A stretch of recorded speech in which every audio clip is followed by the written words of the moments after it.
Ce soir 15, nous te célébrons, ô Dieu. Nous te célébrons et ton nom est proche. Tes merveilles les racontent. Quand je recevrai l'assemblée, je jugerai avec droiture. La terre et tous les habitants se sont fondus. Moi, j'affermis ce pilier. C'est là. Je dis à ceux qui se glorifient, ne vous glorifiez pas. Et aux méchants, n'élevez pas votre corps. N'élevez pas en haut votre corps. Ne parlez pas avec arrogance d'un courroide. Car ce n'est ni du levant, ni du couchant, ni du midi que vient l'élévation. Car c'est Dieu qui juge. Il abaisse l'un et il élève l'autre.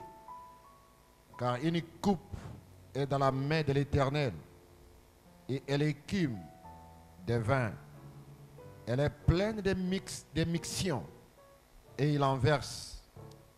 Lui, oui, tous les méchants de la terre en ciseront la lie et la boiront. Mais moi, je raconterai ces choses à toujours. Je chanterai au Dieu de Jacob et tout le corps des méchants, je les abattrai, mais les cornes des justes seront élevées. Lève simplement nos mains et inclinons nos têtes. Béni sois-tu, Seigneur Jésus-Christ, notre Dieu, les puissants conquérants, les dieux surnaturels. Père, nous nous identifions, Seigneur, à tout ce que Moïse était, à tout ce que Josué était, à tout, Seigneur notre Dieu, Élisée. Père, en tout ce que Pierre a manifesté sur la terre des hommes, Paul, William Branham, Seigneur, nous sommes conscients de l'heure que nous vivons, Père. Bénis-nous, Seigneur, notre Dieu, ce soir, en écoutant ta parole, Seigneur. Reçois la louange, la gloire et l'honneur, Père. Bénis chaque fils et fille de Dieu, Seigneur. Couvre-nous tous de l'ombre de ta main, de ta grâce divine et souveraine, dans le nom de Jésus-Christ, Père. Nous te prions pour ta gloire immortelle. Amen. Béni soit le nom du Seigneur pendant que nous chantons ces chants. Et après, nous allons aller écoutant la parole du Seigneur Jésus-Christ. Ils viennent de l'est au ouest. Ils viennent de lointains pays. Faites avec le roi comme ses invités. Auquel pèlerin béni. Contemplant son Seigneur. Brillant d'éclat divin, participe de sa grâce, comme joyeux de sa couronne. Oh, mon cœur est tiré depuis que Jésus m'a libéré. Je ne porte plus les fardeaux des soucis. Son jour est si doux pour moi. Mon âme était noire comme nuit, mais les ténèbres fuient. Maintenant je crie victoire, car Jésus m'a libéré. Je regarde les trônes blancs devant ces dieux regrettés. Il n'y a plus de grâce, ni chagrin connu, ni mort dans ces beaux pays. Mon sauveur m'a précédé, me prépare la voie. Bientôt nous serons ensemble dans les temps où l'éternité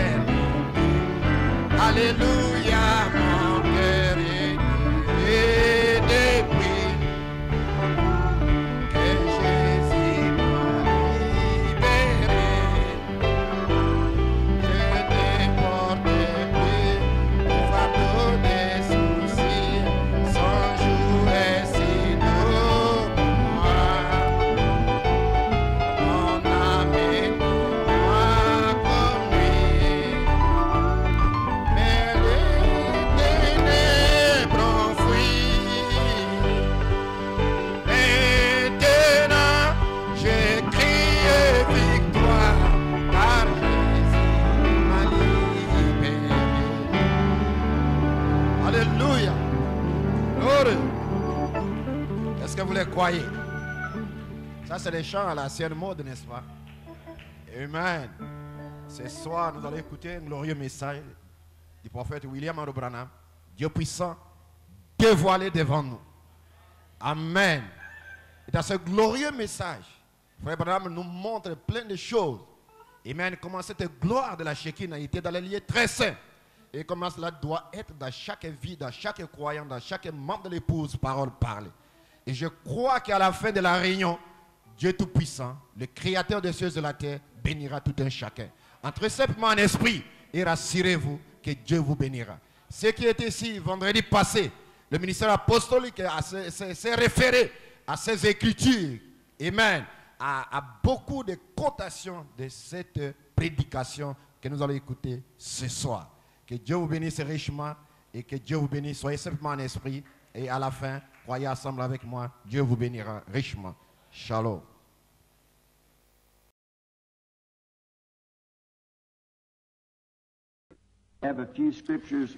J'ai noté quelques passages des Écritures que j'aimerais utiliser pour vous parler et j'espère que Dieu bénira nos faibles efforts.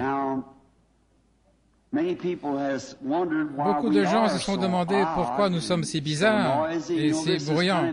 Vous savez, ce genre de convention est un peu différent de ce que l'on voit d'habitude.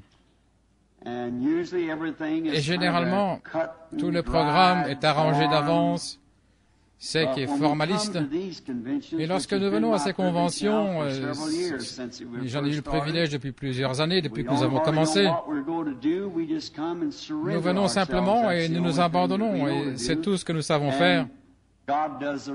Et Dieu s'occupe du reste. C'est ce qui fait de nous des gens qui agissent de manière bizarre. L'autre jour, quelqu'un disait, « Vous savez, vous êtes vraiment de drôles de personnages. » Et j'ai dit, « Eh bien, je suppose que oui. » Et je me rappelle qu'à l'une des conventions, frère Troy m'a parlé une fois d'un jeune Allemand qui avait reçu le baptême du Saint-Esprit. Et le jour suivant, à l'atelier où il travaillait, il levait les mains, il louait le Seigneur, parlait en langue et se comportait de façon vraiment terrible. Et finalement, le patron s'est approché, il a dit, « Heini, mais qu'est-ce qui se passe avec toi ?» Il a dit, « Oh, je viens d'être sauvé. » Mon cœur déborde simplement de joie. Il lui a dit, « Eh bien, tu dois avoir été au milieu de cette bande de cinglés là-bas. » Il a dit, « Oui, gloire à Dieu. » Il a dit, « Merci Seigneur pour les écrous, pour les cinglés. » Il a dit, « Prenez une automobile qui circule sur la route. Si vous enlevez tous les écrous, vous n'avez plus qu'un tas de ferraille. »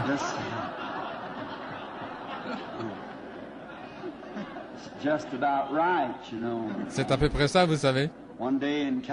Un jour en Californie, en me promenant dans les rues de Los Angeles, j'ai vu un homme porter un écriteau sur la poitrine où figurait cette inscription « Je suis fou de Christ ». Tout le monde le regardait et j'ai remarqué qu'on se retournait sur son passage. Et je pensais faire comme les autres. Et sur son dos, il était écrit « Et vous, de qui êtes-vous le fou ?»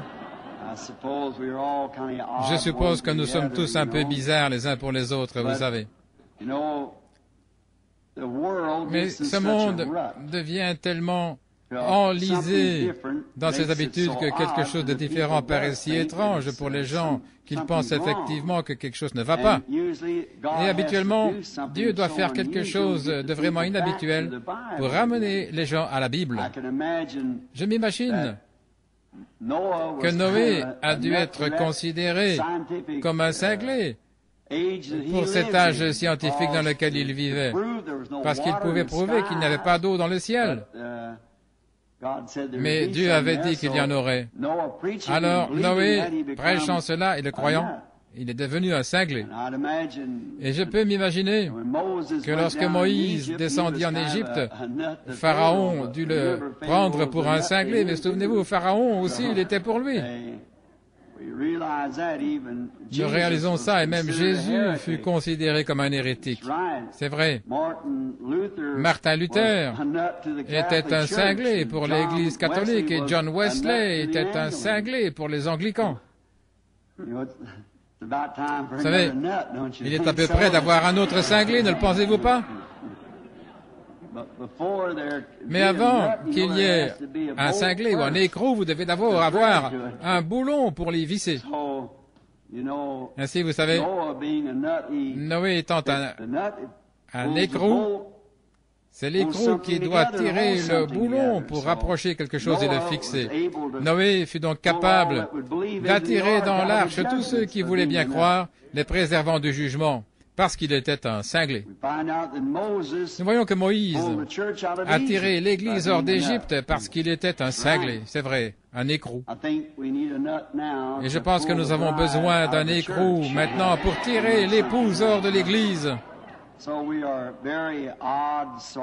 Ainsi, nous sommes des gens bizarres. Et j'ai pensé ce soir, Dieu voulant, que j'essaierai de lire quelques versets des Écritures se rapportant à cela. Et je vous parlerai juste quelques instants pour essayer de vous montrer pourquoi nous sommes un peuple si bizarre. Prenons les Écritures maintenant dans Philippiens chapitre 2, 1 à 8, et 2 Corinthiens 3, 6.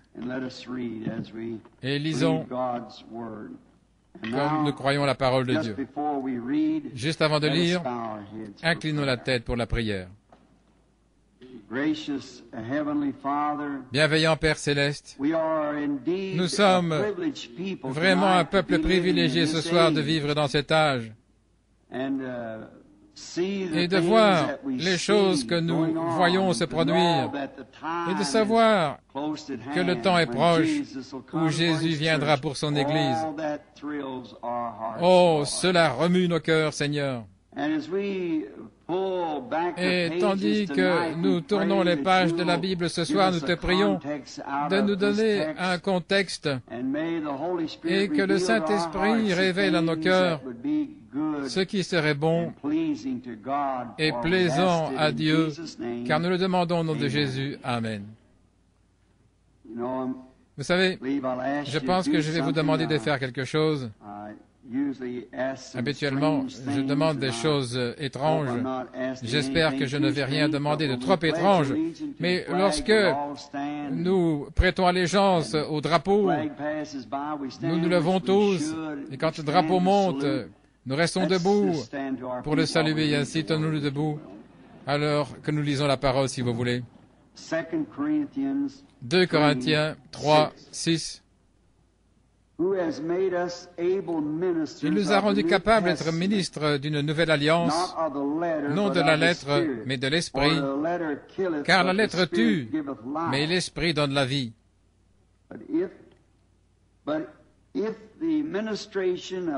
Si le ministère de la mort, gravé avec des lettres sur des pierres, a été glorieux au point que les fils d'Israël ne pouvaient pas fixer les regards sur le visage de Moïse à cause de la gloire de son visage, bien que cette gloire fût passagère, combien le ministère de l'Esprit ne sera-t-il pas plus glorieux?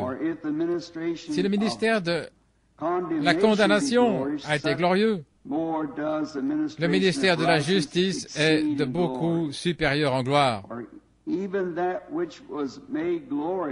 Et ce qui a été glorieux ne l'a point été à cause de cette gloire qui lui est supérieure.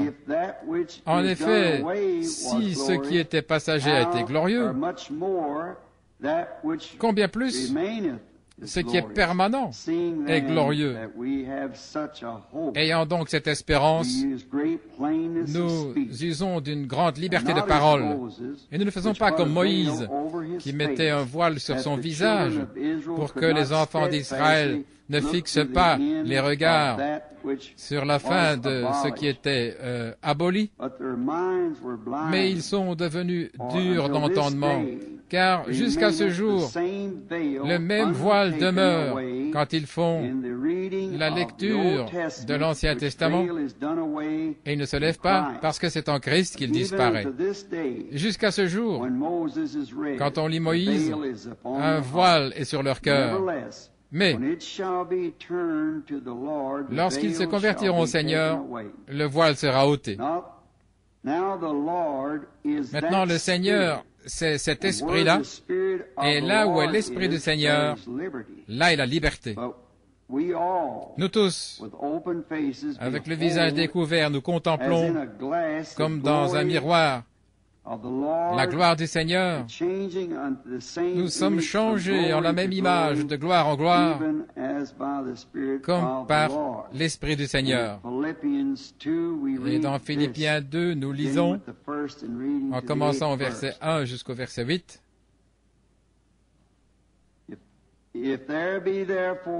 S'il y a donc une consolation en Christ,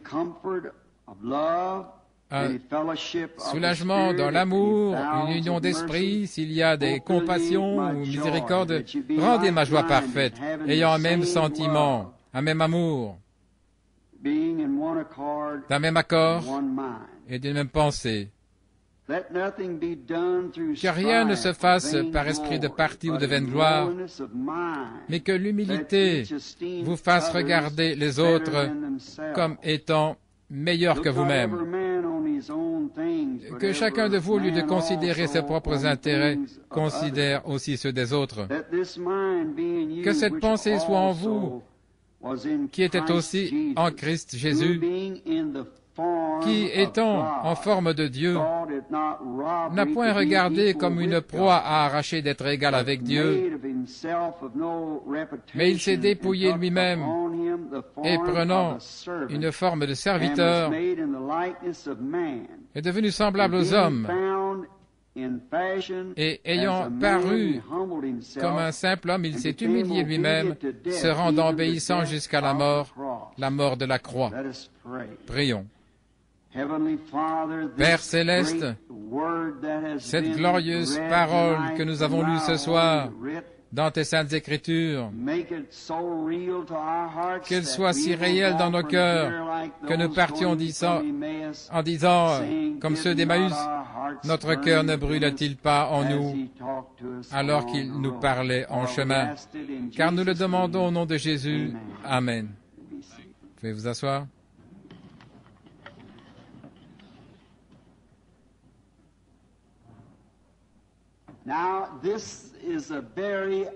Maintenant, c'est un titre très bizarre, mais je pense qu'il est bien à propos pour cette occasion.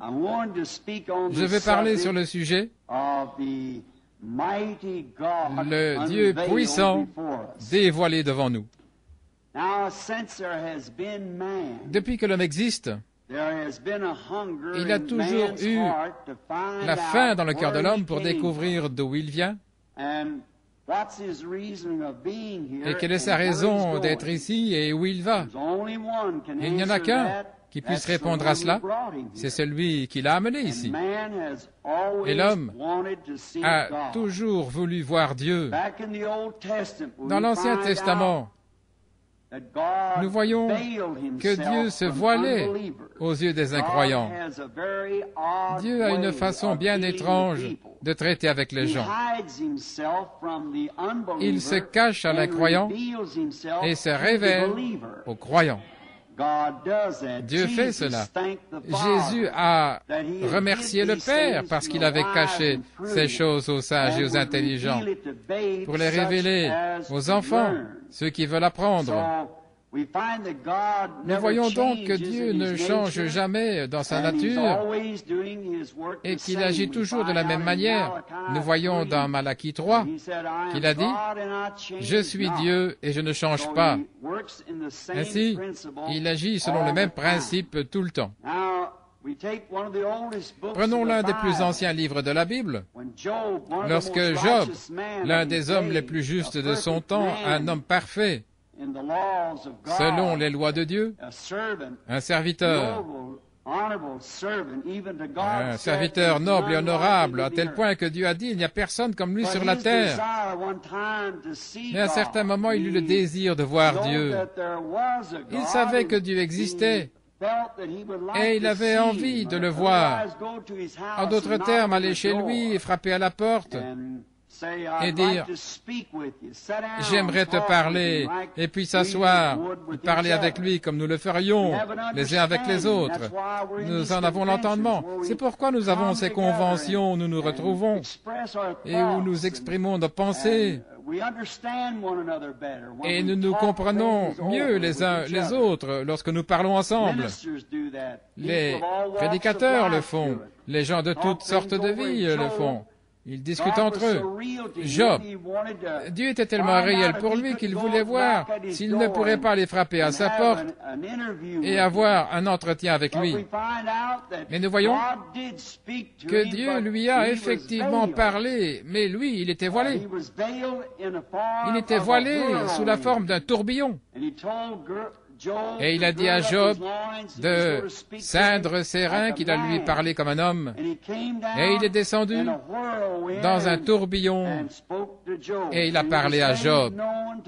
Il s'est fait connaître à Job à travers le tourbillon. Toutefois, Job ne l'a pas vraiment vu.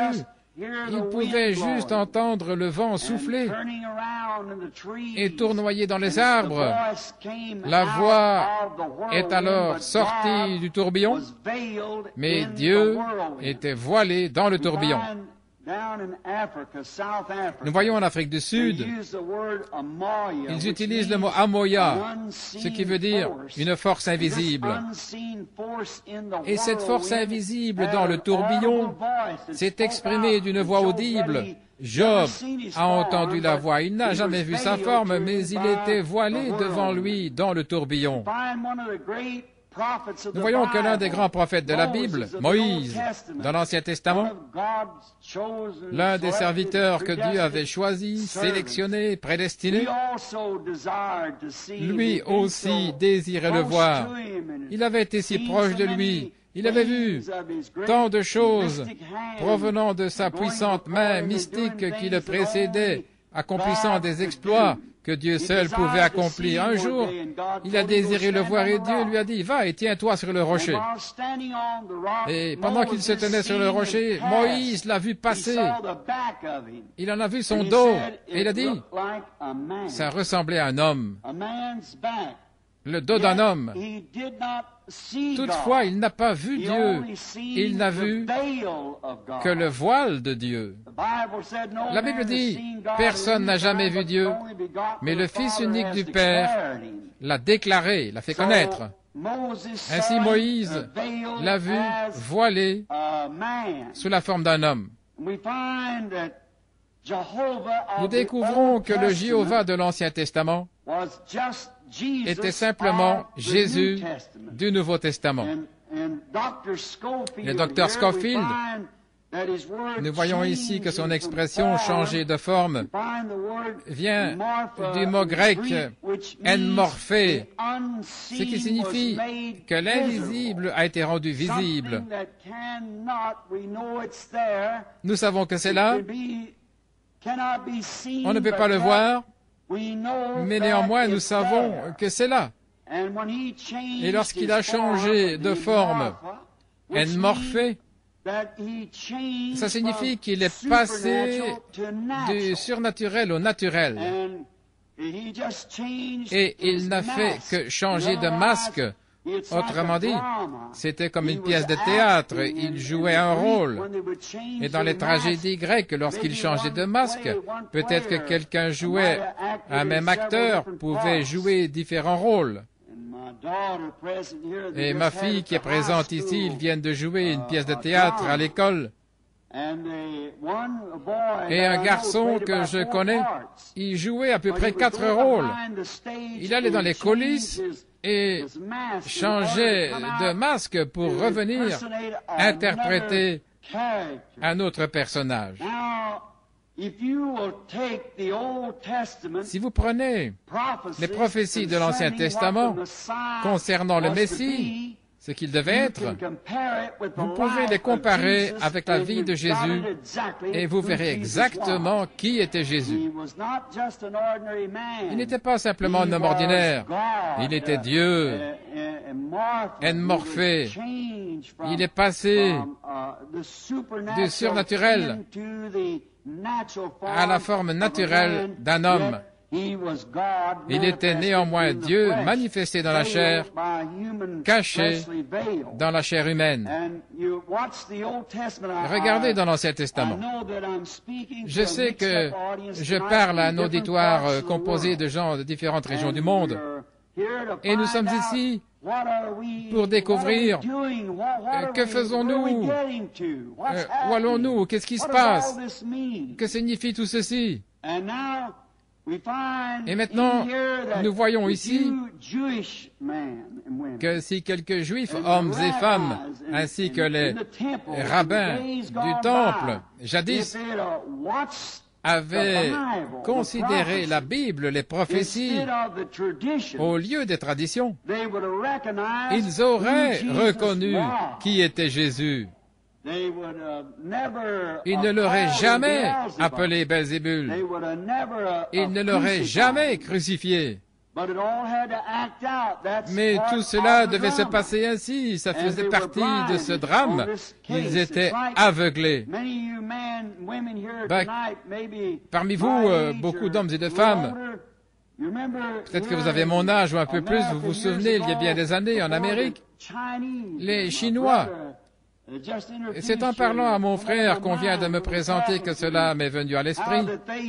Comment ils avaient l'habitude. Ils ne parlaient pas anglais et ils tenaient des blanchisseries. Et vous alliez à leur blanchisserie pour faire votre lessive. Le blanchisseur chinois prenait une étiquette et il la déchirait d'une certaine manière. Vous preniez une partie de l'étiquette et lui l'autre. Et lorsque vous veniez réclamer vos effets, ces deux morceaux de papier devaient s'ajuster. Et s'ils ne s'ajustaient pas parfaitement, vous ne pouviez pas contrefaire la chose, parce qu'il en détenait un morceau et vous l'autre. Et s'il y avait falsification, alors vous aviez le droit de réclamer ce qui vous appartenait. Et alors, vous récupériez ce qui vous appartenait lorsque vous étiez en possession de l'autre partie du contrat. En est-il de même ce soir? Quand nous possédons l'autre partie du contrat, Dieu a déchiré en deux son Fils au calvaire. Il a pris son corps en haut comme sacrifice et a fait descendre vers nous l'Esprit qui avait vécu à un certain moment dans cet homme Jésus. Ce même Dieu est voilé ce soir sous la forme du Saint-Esprit. Ces deux morceaux doivent s'ajuster. Alors vous faites partie du contrat. Dieu s'est fait homme pour permettre à l'homme de mieux le connaître.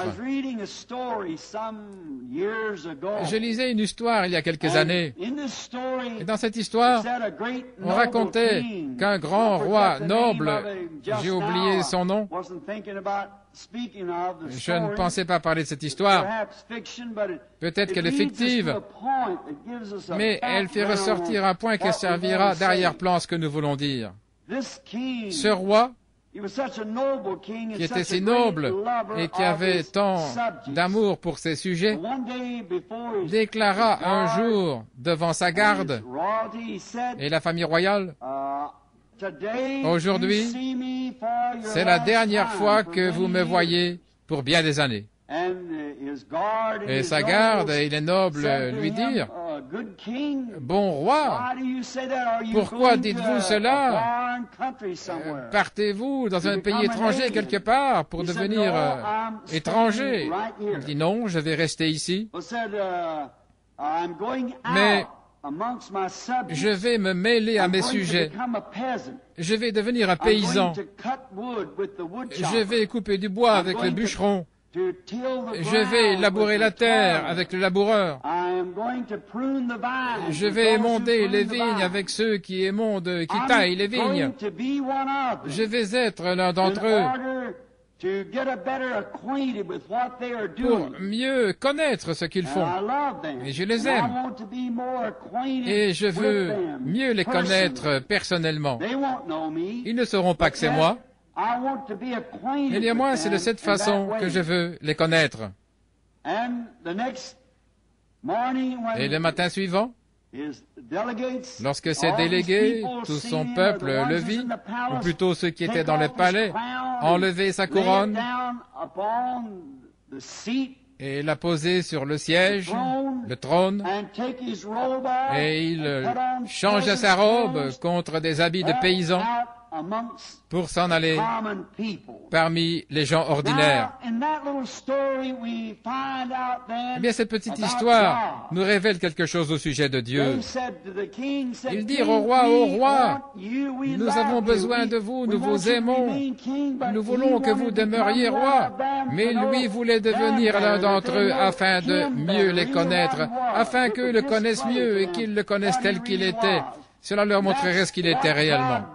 C'est ce que Dieu a fait. Il s'est changé lui-même de Jéhovah Dieu pour devenir l'un d'entre nous, afin qu'il puisse souffrir, qu'il puisse goûter à la mort, qu'il puisse savoir ce qu'est l'aiguillon de la mort et prendre la rançon de la mort sur lui-même.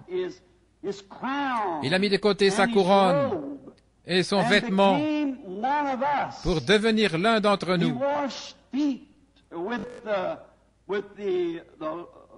Il a lavé les pieds des humbles. Il a habité sous les tentes avec les pauvres. Il a dormi dans les bois et dans la rue avec les défavorisés. Il est devenu l'un d'entre nous afin qu'il nous comprenne mieux et que nous puissions mieux le comprendre. Maintenant, je pense que là, nous voyons ce qu'il a fait lorsqu'il s'est transformé. Vous remarquez qu'il est venu sous le nom de trois fils. Il est venu sous le nom de fils de l'homme, et fils de Dieu, et fils de David. Il est venu en tant que fils de l'homme. Dans Ézéchiel 2:3, Jéhovah lui-même a appelé le prophète Ézéchiel le fils de l'homme. Fils de l'homme signifie prophète. Il devait venir de cette façon-là pour accomplir Deutéronome 18:15, où Moïse a dit « L'Éternel, ton Dieu, te suscitera du milieu de toi un prophète comme moi. » Il ne s'est jamais appelé lui-même le fils de Dieu. Il se présentait comme le Fils de l'homme, parce qu'il devait venir conformément aux Écritures. Il devait faire correspondre exactement ces deux morceaux de papier déchirés, la prophétie de l'Ancien Testament et son propre caractère, pour être exactement le même. Il est venu en tant que Fils de l'homme. Il est venu sous cette forme-là. Et nous voyons qu'après sa mort, ensevelissement et résurrection, il est venu le jour de la Pentecôte comme Fils de Dieu, Dieu, l'Esprit, sous la forme du Saint-Esprit. Que faisait-il? Il se changeait, se faisant connaître à son peuple sous une autre forme, comme le Saint-Esprit qui est Dieu. Il est venu agir au fil des âges de l'Église comme Fils de Dieu, le Saint-Esprit. Et dans le millénium, il viendra comme Fils de David pour s'asseoir sur le trône de David, le roi. Il était destiné à prendre le trône de David. Il est maintenant sur le trône de son Père. Et il a dit, celui qui vaincra s'assoira avec moi dans mon trône, comme j'ai vaincu et me suis sur le trône de mon Père. Dans le millénium, il sera fils de David. Qu'est-ce que c'est? Le même Dieu, changeant tout le temps, simplement son masque. Pour ma femme, je suis un mari. Avez-vous remarqué que la femme syrophénicienne a dit, fils de David, aie pitié. Et il n'en a pas fait le moindre cas, pas du tout. Elle n'avait pas le droit de l'appeler ainsi. Elle n'avait aucun droit sur lui en tant que fils de David. Il est fils de David pour les Juifs. Mais quand elle l'a appelé Seigneur, c'est ce qu'il était, son Seigneur, alors elle a obtenu ce qu'elle avait demandé. Il ne faisait que se transformer. Maintenant, chez moi, je suis trois personnes différentes. Chez moi, ma femme a des droits sur moi comme mari. Ma fille, là-bas, n'a aucun droit sur moi en tant que mari. Je suis son père. Et mon petit-fils, là, je suis un grand-père pour lui. Il n'a donc pas le droit de m'appeler père. Je ne suis pas son père. C'est mon fils qui est son père. Je suis son grand-père. Mais je suis toujours le même homme. Et Dieu, ce qu'il fait, il se change simplement lui-même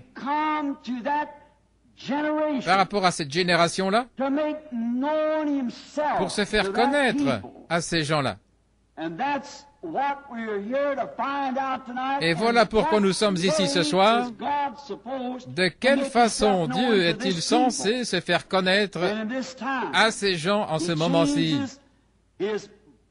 Il change de masque, il change de rôle, mais il ne change pas sa disposition, il ne change pas sa nature, il ne fait que changer son masque, passant de l'un à l'autre. Il le fait pour se révéler plus clairement aux gens, afin qu'ils puissent savoir qui il est et ce qu'il est. Dans Hébreux 1, nous lisons, Dieu, à plusieurs reprises et de plusieurs manières, a parlé à nos pères par les prophètes, mais dans ces derniers temps, à travers son Fils Jésus. Alors le prophète Jésus a dit lorsqu'il était ici sur la terre qu'ils étaient des dieux. Vous appelez Dieu ceux à qui la parole de Dieu est venue, et les Écritures ne peuvent pas être brisées, a-t-il dit. Il leur a demandé comment donc il pouvait le condamner pour avoir dit qu'il était le Fils de Dieu. Voyez-vous, la parole de Dieu est assignée dans chaque âge, ce qu'elle doit être. Et Jésus était l'accomplissement de toutes les prophéties. En lui habitait corporellement la plénitude de la divinité. C'était en lui. Il était celui qui était en Joseph. Il était celui qui était en Élie. Il était celui qui était en Moïse. Il était celui qui était en David, le roi rejeté. Son propre peuple l'avait rejeté comme roi. Et alors qu'il sortait de la cour, un petit homme infirme qui se traînait là et qui n'appréciait pas son gouvernement, son système, cracha sur lui. Et le garde dégaina son épée et dit, « Ne couperai-je pas la tête à ce chien qui a craché sur mon roi ?» Et David ne réalisait peut-être pas ce qu'il faisait à ce moment-là, mais il était loin. Et il a dit, laisse-le tranquille, c'est Dieu qui lui a dit de faire cela. Et il monta sur la colline et pleura sur Jérusalem, un roi rejeté. Avez-vous remarqué quelques centaines d'années plus tard, le fils de David s'est fait cracher dessus dans les rues, et il se trouvait sur la colline, la même montagne, regardant Jérusalem, un roi rejeté, et il s'est écrié, « Jérusalem, combien de fois ai-je voulu vous rassembler comme une poule rassemble ses poussins, mais vous ne l'avez pas voulu. » Il n'a jamais changé sa nature, parce qu'Hébreux 13:8 dit qu'il est le même hier, aujourd'hui, éternellement. Dieu s'est fait chair afin de mourir pour nous racheter du péché. C'est pourquoi il s'est changé lui-même, s'est fait homme. Nous voyons dans Saint Jean 12:20 que les Grecs avaient entendu parler de lui. Et personne ne peut jamais entendre parler de lui sans que leur cœur ne brûle pour le voir, comme Job et les prophètes d'autrefois. Ils désiraient tous le voir, ainsi ces Grecs sont venus pour le voir. Ils vinrent vers Philippe de Bethsaïda disant, « Monsieur, nous voudrions voir Jésus. » Les Grecs voulaient le voir. Mais ils ne pouvaient pas le voir parce qu'il était dans le temple de son humanité. Dieu était en Christ, réconciliant le monde avec lui-même. nous découvrons qu'ici, ces Grecs ne pouvaient pas le voir. Et notez les paroles même que Jésus leur adressa par la suite. Il a dit, si le grain de blé ne meurt, il reste seul. Autrement dit, il ne serait jamais en mesure de le voir sous cette forme changée, sous ce masque qu'il portait alors, parce qu'il était voilé dans la chair humaine. Mais lorsque ce grain de blé allait tomber en terre, alors il allait produire toutes les races. Il était envoyé aux Juifs, bien sûr, à ce moment-là, mais ce grain de blé devait tomber. Il voilait Dieu dans une chair humaine, caché aux incroyants, mais révélé aux croyants. Dans Jean 1, au commencement était la parole, et la parole était avec Dieu, et la parole était Dieu. Et la parole a été faite chair, elle habitait parmi nous, et nous l'avons contemplé, le Fils unique venu du Père, plein de grâce. Maintenant, au commencement était la parole, et une parole est une pensée exprimée. Au commencement, il n'était même pas Dieu. Maintenant, notre mot anglais aujourd'hui, Dieu, signifie objet d'adoration. Combien cela peut jeter la confusion dans les esprits? On peut faire de quelqu'un un Dieu. On peut faire de n'importe quoi un Dieu. Mais dans l'Ancien Testament, dans Genèse 1, au commencement Dieu, le mot utilisé ici est Elohim. Elohim signifie celui qui existe par lui-même. Quelle différence il y a entre le mot Elohim et notre mot Dieu? Elohim signifie celui qui existe par lui-même. Nous ne pouvons pas exister par nous-mêmes. Nous ne pouvons pas être tout-puissants, omnipotents, omniprésents, omniscients. Ce mot Elohim exprime tout cela. Nous ne pouvons pas être cela. Cet arbre dont vous faites un Dieu ou ce bâtiment n'existe pas par lui-même. Ainsi, Dieu, au commencement, était la vie, celui qui est éternel. En lui se trouvaient des attributs, et ces attributs sont devenus des paroles, et la parole s'est faite chair. Jésus était le Rédempteur. Et racheter signifie ramener. La rédemption, il faut ramener une chose. Et c'est qu'elle doit d'abord se trouver quelque part pour qu'on l'y ramène.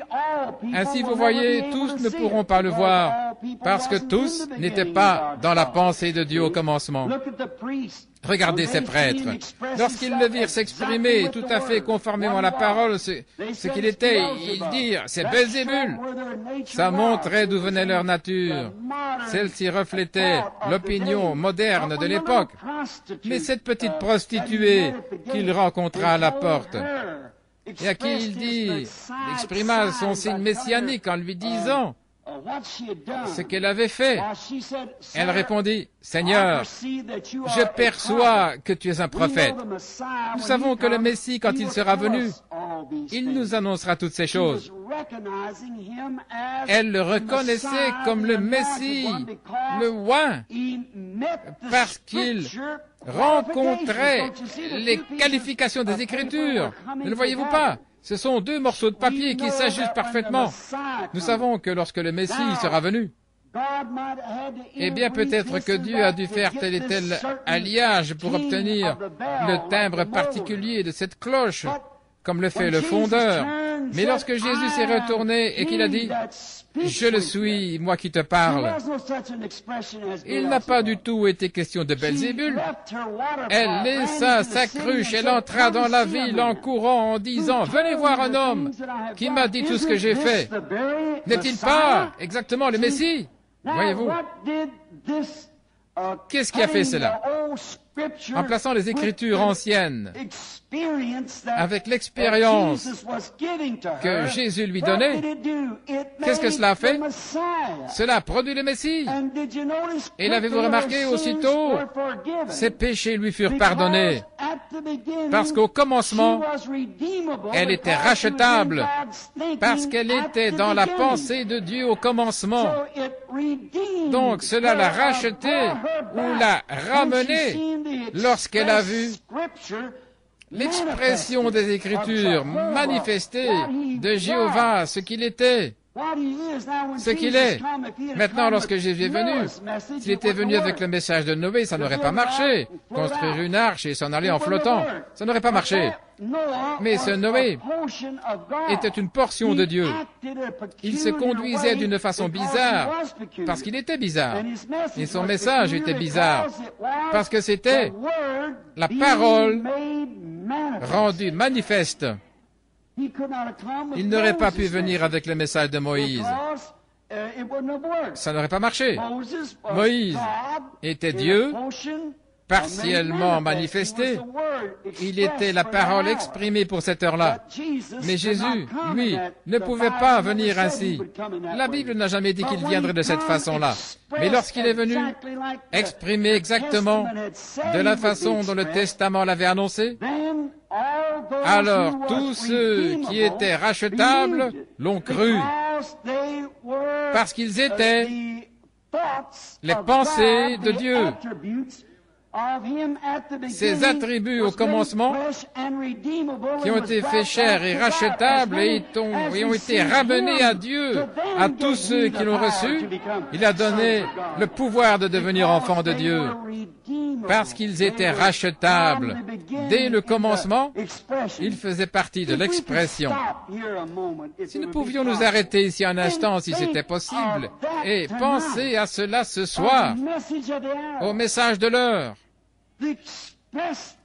les pensées exprimées de Jéhovah dès avant la fondation du monde, nous est-il déclaré, nos noms furent placés dans le livre de vie de l'agneau. Nous pouvons alors voir les deux côtés, comme je le disais au début. Pourquoi l'un est étrange à l'autre? Ça a toujours été, ça doit toujours être ainsi, et ce sera toujours ainsi. Il était la parole, et la parole a été faite chair et habitée parmi nous. Dieu, au jour de l'Ancien Testament, nous voyons qu'après être apparu à son peuple sous différentes formes, il s'est voilé derrière de vieilles peaux de blaireau. Dieu, se cachant des peaux de blaireau, là, à son trône de miséricorde. Nous voyons lorsque Salomon fit la dédicace du temple et que ces peaux de blaireau étaient là, ce voile, comment il entra sous forme de colonne de feu et d'une nuée, descendit là derrière et se voilà au monde extérieur. Mais par la foi, Israël savait qu'il se trouvait là. Il savait qu'il y était, peu importe ce que le monde païen pouvait dire, il était caché à l'incroyant. Mais le croyant par la foi savait qu'il était là. Ils avaient la miséricorde. Et il était à son trône de miséricorde. C'était un grand secret. Vous savez, dans l'Ancien Testament, le fait d'entrer derrière cette peau, c'était la mort. Maintenant, rester à l'extérieur, c'est la mort. À cette époque, pénétrer dans sa gloire signifiait la mort, et maintenant, rester éloigné de sa gloire, c'est la mort. Cela s'est produit évidemment au déchirement du voile au calvaire. Lorsque le voile a été déchiré, l'ancien voile, à présent, demeurer en dehors de sa présence, c'est la mort. En ce temps-là, entrer dans sa présence, c'était la mort. Voyez-vous, ça a changé. Et il vous faut trouver les Écritures qui indiquent dans quel âge nous vivons. Quand le voile fut déchiré au calvaire, le trône de miséricorde est apparu à la vue de tous. Et qu'est-il arrivé? Il était suspendu au calvaire, ruisselant de sang. Alors qu'on avait pris du sang année après année lors de la purification du sanctuaire et l'aspersion du trône de miséricorde, là, voilà que Dieu, d'un grand coup puissant d'éclair, déchira l'ancien voile de peau de blaireau de haut en bas, et le propitiatoire fut alors exposé à la vue de tous. Le véritable et authentique agneau de Dieu était suspendu à la vue de tous au calvaire, le véritable propitiatoire, alors que Dieu avait lui-même payé le prix était devenu l'un d'entre nous et s'était manifesté sous la forme d'un homme afin qu'il nous connaisse et que nous le connaissions. Le trône de miséricorde était exposé à la vue de tout Israël en ce jour de l'expiation. Mais hélas, les traditions des pères de l'Église en ce jour-là, par leur tradition, avaient voilé le véritable propitiatoire aux yeux des gens. S'ils avaient connu les Écritures, chaque morceau se serait ajusté comme le ticket chinois. La prophétie de l'Ancien Testament aurait été accomplie et elle le fut. Et si on leur avait enseigné les Écritures, ils auraient vu le propitiatoire. Comme Moïse disait ici, jusqu'à ce jour, le voile demeure sur leur cœur. Ils ne le voient pas. Mais il était Dieu, celui qui souffre, et l'expiation. Il était le propitiatoire authentique, là, se tenant à la vue de tous. C'est comme ce cantique que nous chantons, regardez-le, là, dévoilé, à la venue, à la vue de tous, le voici, le puissant conquérant, depuis qu'il a déchiré le voile en deux. Il est venu en tant que propitiatoire, suspendu à la vue de toute la congrégation. Mais eux, influencés par l'opinion populaire, des hommes et des femmes, membres de cette convention, j'aimerais vous dire ceci sans exception de personne. Mais, considérant ce jour, considérant ce pourquoi nous sommes ici aujourd'hui, j'ai bien peur que les traditions des pères, les pères de l'Église, aient dérobé ceci à la vue de beaucoup de gens. Depuis que le Saint-Esprit est venu dans ces derniers jours tel que prophétisé, et que le voile a été déchiré, trop de gens essayent de s'accrocher aux traditions des pères, et voilà pourquoi ils ne peuvent pas voir cette joie extrême, cette paix et ces choses que l'Église possède aujourd'hui. Et pourtant, ceux qui croient voient cela clairement. Il a caché la parole promise pour ce jour. Maintenant, les traditions ont formé un voile. Ils disent que les jours des miracles sont passés. Un homme me parlait, un monsieur bien et cultivé à Tucson, en Arizona, là où j'habite. Je tenais une réunion au Ramadan et nous avions parlé à la convention des hommes d'affaires où le Seigneur Jésus avait manifesté sa présence et avait accompli de grandes choses. Et ce gentleman chrétien vint vers moi et me dit, un ministre de l'Église, un homme très bien, et il m'a dit, Frère Branham, vous essayez de projeter aux gens un âge apostolique, a-t-il dit, alors que l'âge apostolique a cessé. Et j'ai dit, je vous prie, mon frère, de me montrer dans les Écritures où l'âge apostolique a cessé. J'ai dit, l'âge apostolique a commencé le jour de la Pentecôte. Et Pierre a dit, le jour de la Pentecôte, la promesse est pour vous et vos enfants et pour tous ceux qui sont au loin, en aussi grand nombre que le Seigneur notre Dieu les appellera. Quand est-ce que cela a cessé? Si Dieu appelle encore, alors l'âge apostolique continue. C'est toujours en session. C'est comme ça que les gens essayent d'aveugler un si grand nombre par les traditions des anciens, comme il en était alors. Et vous manquez de voir pourquoi les gens sont si remplis d'allégresse et ils sont tellement enthousiastes. Et dans cette convention, il paraît si bizarre aux autres, si étrange. C'est ce que ces gens s'y voient. Ils ont franchi ces barrières. Ils ont franchi ces voiles pour entrer dans la présence de Dieu, où ils voient la promesse de cette heure-ci manifestée et rendue visible devant leurs yeux. Ils voient ce que Dieu a promis. Dans Joël 2, 28, il a promis qu'en ces derniers jours, il y aurait une pluie de l'arrière-saison qui serait déversée sur les gens dans les derniers jours. Je pense que le mot grec c'est kénos, ce qui signifie qu'il s'est vidé lui-même, non pas comme on pourrait l'entendre dans le sens de quelque chose qui se trouverait à l'intérieur et que quelqu'un qui se serait vidé, mais il s'est déversé lui-même. Il s'est changé, enmorphé. Il a changé de ce qu'il était à ce qu'il est. Il n'a jamais changé de nature. Mais le jour de la Pentecôte, il s'est changé lui-même d'être le Fils de l'homme au Fils de Dieu. Il est venu, non pas avec les gens, mais il est venu dans les gens. Le même Dieu. Pour poursuivre son ministère dans cet âge glorieux.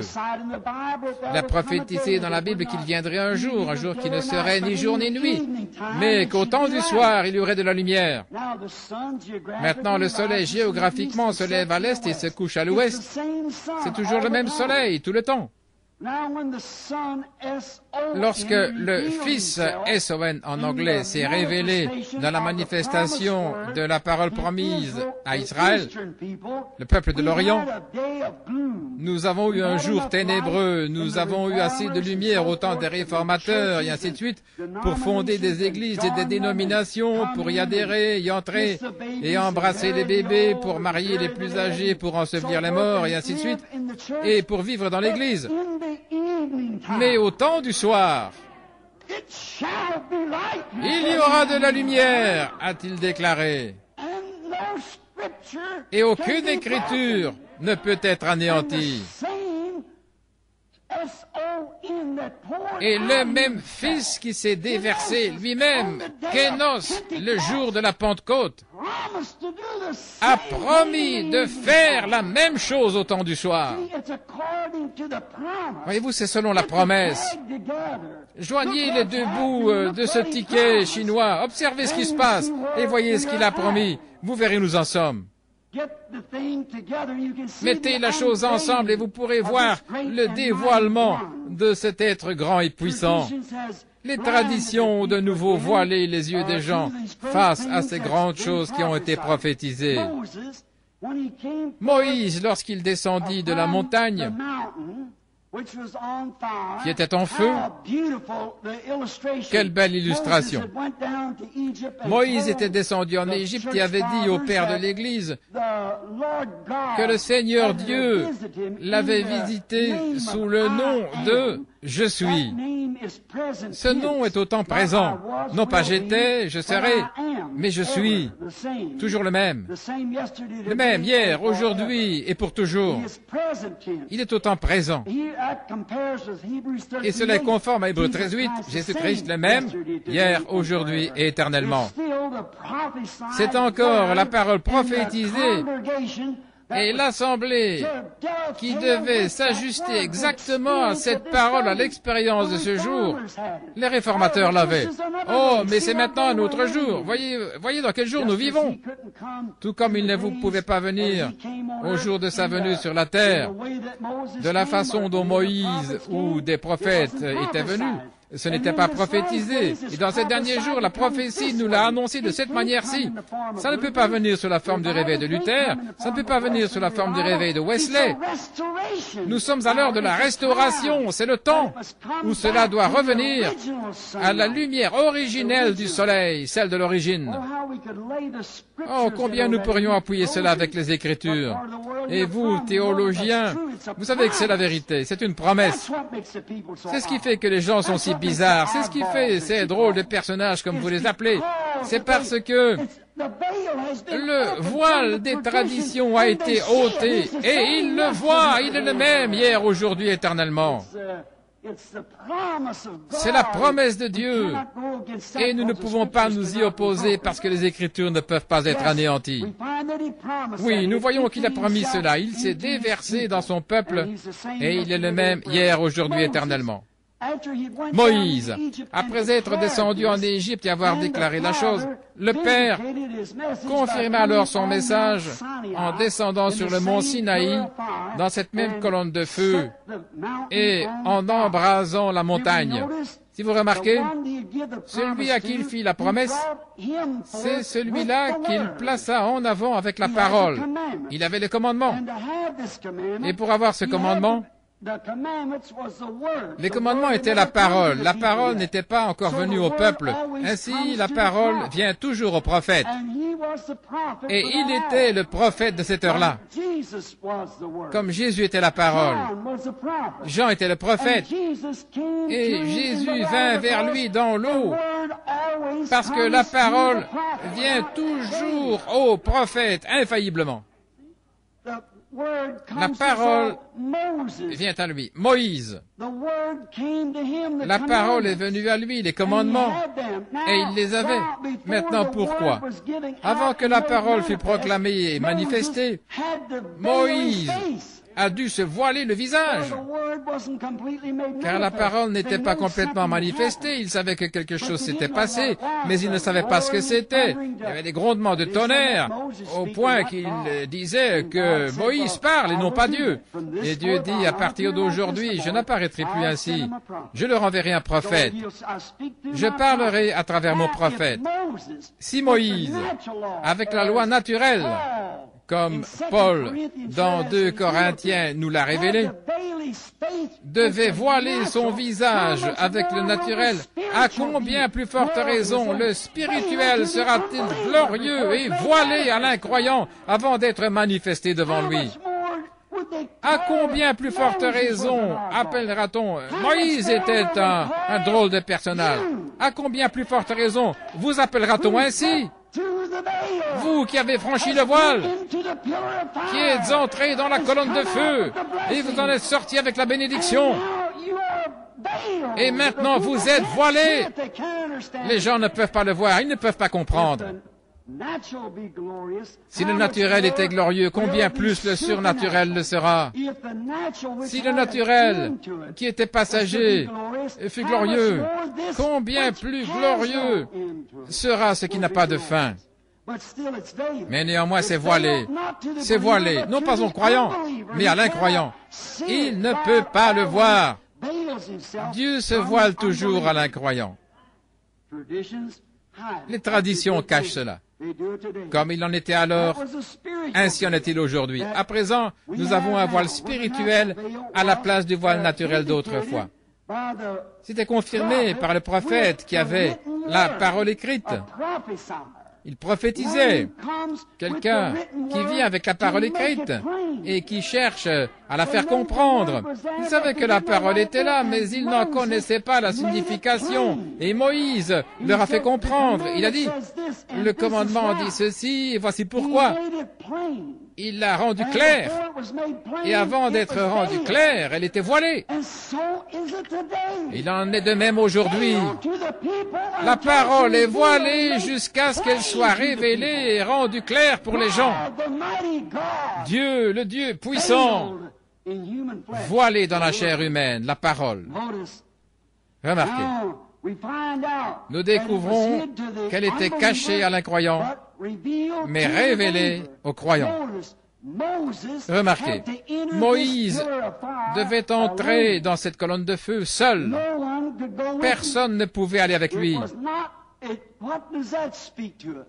Qu'est-ce que cela nous montre? Qu'on n'entre pas ici par adhésion à un groupe pentecôtiste, voyez-vous? Il n'a jamais révélé ça à un groupe. Il l'a révélé à un individu. Et c'est ainsi qu'il en est aujourd'hui. Vous dites, je suis membre d'une église, je suis membre de ceci, mais ça ne marchera pas. Voyez-vous? Et quiconque essayait de suivre Moïse et d'imiter cela, c'était la mort. Et c'est la même chose aujourd'hui. C'est la mort spirituelle d'essayer d'imiter. Et c'est là où nous arrivons ce soir. Il y a des comparaisons charnelles qui font leur apparition au sein des groupes. On essaie d'en avoir les agissements tout en menant une vie différente. On peut boire, on peut fumer. Les femmes peuvent vivre presque n'importe comment, comme le monde. rester à la maison pour regarder la télévision et les choses du monde, et puis s'appeler quand même pentecôtistes. Ils essaient d'imiter quelque chose d'authentique. Cela ne leur a pas encore été révélé, mais quand c'est révélé, c'est glorieux. Lorsque vous y pénétrez, quelque chose vous débarrasse de tout cela. Vous devenez un voile. Ça ne marchera simplement pas. Et d'en faire une contrefaçon, ça entraîne la mort. Moïse, voilé, était la parole vivante pour le peuple. Et aujourd'hui, les gens qui sont voilés représentent la même chose. Ils sont des lettres écrites, lues de tous les hommes. Non pas une nouvelle lettre, mais la lettre qui a été écrite et qui est manifestée. Ce sont ceux qui croient la parole et la promesse de ce jour, qui croient que Dieu répand effectivement son esprit sur toute chair. Et ce sont ceux-là, les lettres écrites. Et lorsque quelqu'un essaye d'en faire une contrefaçon charnelle, cela retombe sur lui. Voyez-vous, votre vie montre ce que vous êtes. Il y avait une fois un garçon, il s'était attiré des ennuis, c'était un bon garçon. Mais il est allé au tribunal et le juge a dit, « Je vous reconnais coupable, je dois vous condamner à l'emprisonnement à vie. » Il a dit, « J'aimerais plaider mon cas. » Il a dit, « J'aimerais invoquer ma bonne conduite passée. » Il a dit, « Vous n'en avez pas. Votre conduite passée, eh bien, c'est ce qui vous condamne. » Et c'est pareil aujourd'hui. Si l'Église n'est pas aussi avancée qu'elle le devrait, c'est à cause de sa conduite, de sa vie. Nous devons nous consacrer davantage. Nous devons croire chaque parole de Dieu. Il nous faut chercher jusqu'à ce que cette parole devienne réelle pour nous. Voyez-vous, notre conduite, c'est ce qui nous empêche d'entrer. Mais un jour, pour refermer cette parenthèse, dans l'enceinte du tribunal, le garçon en question n'avait pas d'argent, il ne pouvait pas payer ce qu'il devait, l'amende s'élevant à plusieurs milliers de dollars. Mais son frère aîné est venu et a payé pour lui. Nous avons un grand frère, Jésus le Fils de Dieu, et il est venu payer notre rançon. Si simplement nous pouvons croire et pouvoir entrer derrière le voile avec lui, il est notre Moïse. Jésus est notre Moïse aujourd'hui. Moïse, voilé, était la parole vivante pour le peuple. Aujourd'hui, Jésus, voilé, est la parole vivante pour les gens. Jésus dans l'Église, le Saint-Esprit, le Fils de Dieu, dans les gens, révélant la parole par la promesse de ce jour. C'est précisément cela. La même chose aujourd'hui. Et souvenez-vous, Moïse a fait cela, il l'a manifesté, non pas au monde entier, mais au peuple de l'Exode. Juste à une seule classe de gens, c'est-à-dire à ceux qui étaient dans l'Exode. Et aujourd'hui, le Saint-Esprit, en face des gens qui disent la guérison divine, ça n'existe pas. L'autre jour, un médecin m'a appelé pour le cas d'une petite dame. Il y a eu 4 ou 5 cas de personnes qui étaient là, proches de la mort, à qui on n'avait donné que quelques heures à vivre, et le Saint-Esprit les a guéris. Et le médecin mettait ça en doute. Il disait, comment est-ce possible? Il dit, c'est ma patiente. J'ai dit, elle l'était, mais maintenant, elle est celle de Dieu. Elle est son sujet à présent, voyez-vous. Ainsi, vous voyez, la chose, c'est que Dieu est en train d'appeler un exode à sortir de derrière le rideau charnel où on essaie d'imiter, où on essaie de se joindre à l'Église. Il ne s'agit pas tellement des églises méthodistes, baptistes, presbytériennes, mais plutôt des églises pentecôtistes. C'est une affaire individuelle entre vous et Dieu. C'est vous qui devez entrer, pas votre groupe, pas votre église, pas votre pasteur, mais c'est vous qui devez entrer. J'aimerais que vous remarquiez une autre caractéristique de Moïse lorsqu'il est ressorti. Même s'il était prophète, même s'il était ce grand homme qu'il était, lorsqu'il est sorti avec la parole, le peuple a remarqué qu'il était changé. Quelque chose lui était arrivé. Lorsqu'il est ressorti avec la parole confirmée de l'heure, les commandements, c'était une personne changée. Et il en sera de même pour vous. Lorsque vous sortirez de derrière ce voile humain qui vous faisait rire d'une réunion comme ceci, qui faisait que les hommes s'achoppent à la guérison divine, déclarant « les jours des miracles sont passés ». Traversez donc ce voile humain, ce voile de tradition, et tout le monde saura que quelque chose vous est arrivé. C'est comme notre frère Jim Brown. J'imagine que la plupart des presbytériens savent que quelque chose lui est arrivé, parce qu'il est sorti de derrière un voile de tradition. Il a vu dans ces gens quelque chose qui l'attirait, et il est sorti de derrière le voile. Lorsque vous sortez de derrière le voile, vous serez alors exposé à la vue de tous afin qu'ils puissent voir que quelque chose vous est arrivé. La parole voilée pour l'incroyant, mais complètement visible pour le croyant, Jésus-Christ le même hier, aujourd'hui, éternellement. À cette époque, c'était Dieu. En ce temps-là, c'était Dieu dans un homme, son Fils, Jésus-Christ. Nous croyons cela. Il n'était pas simplement un prophète, pas simplement un homme ordinaire, un être ordinaire. C'était Dieu en Christ, Dieu dans un homme, la plénitude de la divinité corporellement dans un homme, Dieu dans un homme. À présent, c'est Dieu dans des hommes, la plénitude de Dieu dans la divinité corporellement, dans son Église entière, se manifestant lui-même, accomplissant sa parole. Nous voyons que Dieu, au cours des âges, a toujours été couvert de peau. Dieu s'est toujours caché derrière un voile. Ça me fait penser à une petite histoire qui s'est passée là dans le sud. Il y avait un foyer chrétien, et dans ce foyer chrétien, il croyait en Dieu. Il croyait que Dieu les protégeait de tout malheur, et c'est bien vrai. Et le Benjamin de la famille, un garçon de 7 ou 8 ans, allait à l'école du dimanche. C'était un brave garçon, mais il avait peur de l'orage, et particulièrement lorsqu'il y avait des éclairs. Et j'ai raconté ceci à un homme l'autre jour, quand on a annoncé la nouvelle de cet homme qui avait été guéri. Ce même ministre m'a dit, « Ils font de vous un Dieu, frère Branham. » J'ai vu que c'était un critique, alors je pensais peut-être couper un peu à court la chose pour ne pas blesser, vous savez. J'ai dit, est-ce que c'est s'éloigner des Écritures de dire cela? J'ai dit non, parce que Jésus a appelé les prophètes des dieux, voyez-vous. C'est exact. Et ils disent, eh bien vous autres, vous essayez de prendre la place de Dieu. Ce n'est pas si éloigné de la vérité, c'est exactement cela, c'est tout à fait juste. Dieu est manifesté dans la chair, tout comme il l'a promis.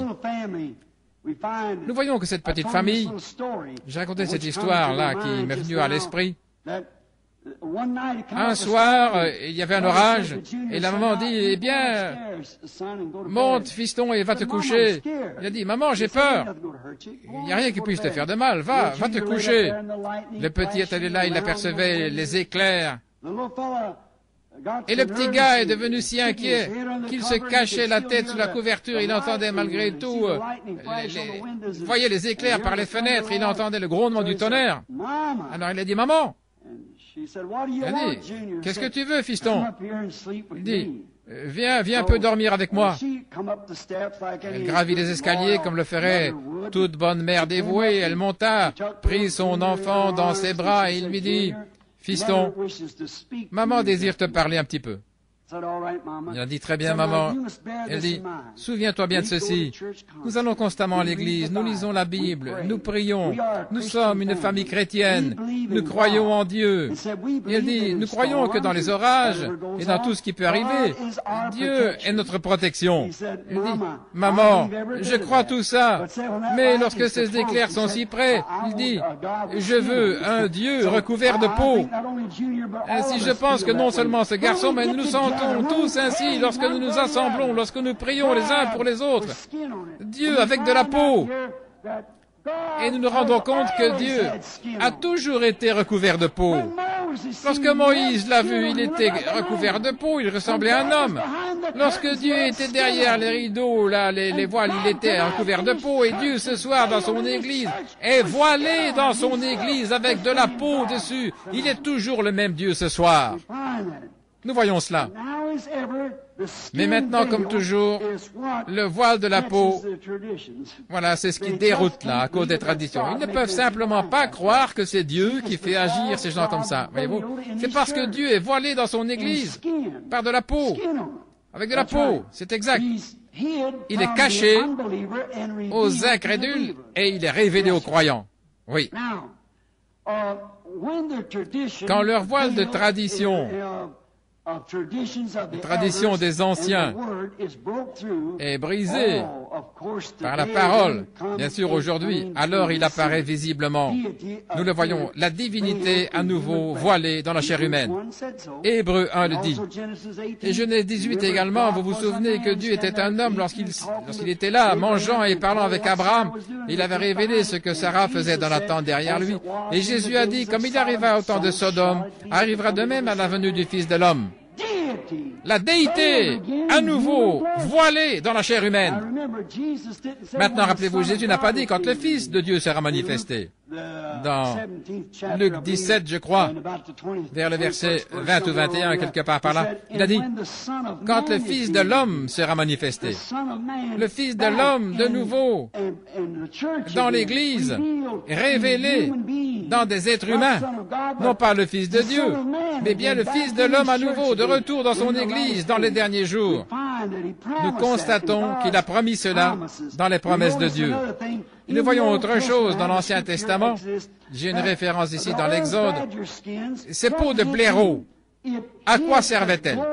À cacher la gloire de Dieu au peuple. Les peaux de blaireau. La raison pour laquelle les gens ne pouvaient pas le voir, c'est à cause de la peau. La peau, la gloire de Dieu était derrière une peau. Et maintenant, la gloire de Dieu est derrière votre peau. C'est juste. Et les traditions ne la voient pas. Elle est à l'intérieur du voile, comme l'était sa parole. Qu'y avait-il à l'intérieur de ces peaux, ces vieilles peaux de blaireau? Et son aspect n'avait rien pour nous plaire. Et lorsqu'il a été fait chair habité parmi nous, son aspect n'avait rien pour nous plaire. Et c'est la même chose aujourd'hui. Il n'y a rien qui soit susceptible d'être désiré dans un homme ou une femme, mais c'est ce qui se cache à l'intérieur qui compte. Vous direz, je connais ce gars, c'était un ivrogne, peu importe ce qu'il faisait. Mais qu'y a-t-il derrière cette peau? C'est ce qui se trouve là derrière. Voilà ce qui compte. Les gens sont aveuglés. La peau aveugle les gens, voyez-vous. Ils disent, je me rappelle qu'autrefois, cette femme... Mais qu'en est-il maintenant? Voyez-vous, ces mêmes peaux qui couvraient jadis le blaireau cachent maintenant la gloire de Dieu. L'abrite derrière elle. Elles couvraient un animal. Mais maintenant, elles abritent la gloire de Dieu. Et de même, votre peau peut être transformée ce soir pour devenir un lieu d'habitation pour Dieu, Dieu faisant sa demeure parmi les êtres humains. Ces peaux de blaireau, nous voyons qu'il y avait là à l'intérieur la parole. Et la parole, il y avait aussi les pleines propositions. L'arche était aspergée et qu'y avait-il? La gloire de la Shekinah était à l'intérieur. Eh bien, la parole est une semence. Et elle ne peut pas produire avant que le Fils, le soleil, ne la touche. Voyez-vous, le Fils, le soleil doit être sur la semence pour qu'elle produise des fruits. C'est ainsi qu'elle peut se développer. Voyez-vous, prendre la parole de Dieu. Vous prenez la parole de Dieu dans votre cœur et vous entrez dans la gloire de la Shekinah. Et à ce moment-là, cela produira le pain de proposition, la manne, qui n'est destiné qu'à un peuple mis à part. Les seuls qui puissent en manger et à qui il soit permis d'en manger, ce sont les gens qui ont reçu la permission et qui connaissent cela. Paul a dit, transformé de gloire en gloire. Vous voyez, il y a finalement un retour à sa gloire originelle. C'est pareil à une semence de belle d'un jour. Vous voyez, la semence d'une fleur tombe en terre. Le grain de blé tombe en terre. Que se passe-t-il? Il germe, il produit une petite pousse, ensuite il arrive à l'aigrette, et puis de l'aigrette, et de là, de retour au grain originel. Eh bien, c'est exactement ce que l'Église a fait. Elle est passée par Luther, Wesley, et maintenant, elle revient au grain originel, à sa gloire originelle, à sa gloire du commencement. Le soleil qui se levait à l'est, c'est le même soleil, le Fils qui se manifeste de même à l'ouest, se transformant de gloire en gloire.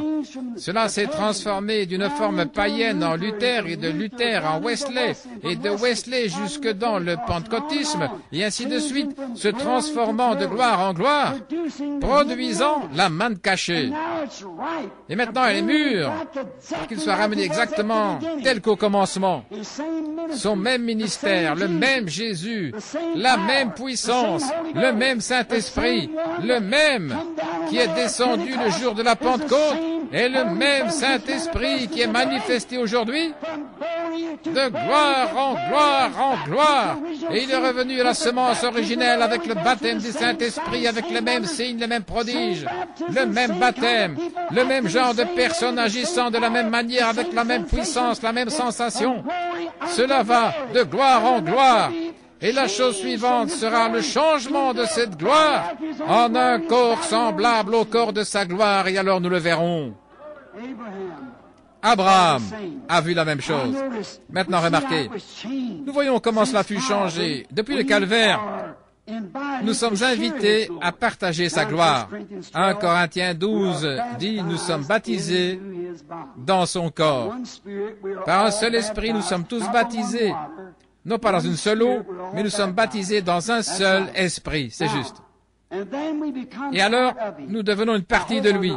J'espère que vous ne le gardez pas trop longtemps. J'espère que non. Mais c'est comme une grande symphonie dont le thème serait de caractère dramatique. Je m'y connais pas très bien dans les symphonies ou en théâtre, mais je regardais cette pièce de théâtre. Là, lorsque ma fille et les autres jouaient là, ils jouaient cette symphonie dans Carmen. La musique interprétait la chose. Ainsi en est-il quand on est baptisé en Christ par le Saint-Esprit. Maintenant, voyez-vous, beaucoup d'entre vous ont dû lire ou entendre l'histoire de ce grand compositeur russe qui a composé Pierre et le loup. De quelle façon ils interprètent cela par symboles et tout. Et quiconque connaît l'histoire et la suit sur un texte écrit pourra, en entendant cette symphonie, suivre la façon dont elle exprime le drame et l'interprète. Eh bien, ils pourront reconnaître chaque changement. On peut regarder et voir le changement. Et qu'arrive-t-il si le compositeur écrit quelque chose et qu'on constate que ce n'est pas interprété tout à fait correctement? Nous voyons alors qu'il y a quelque chose qui se produit.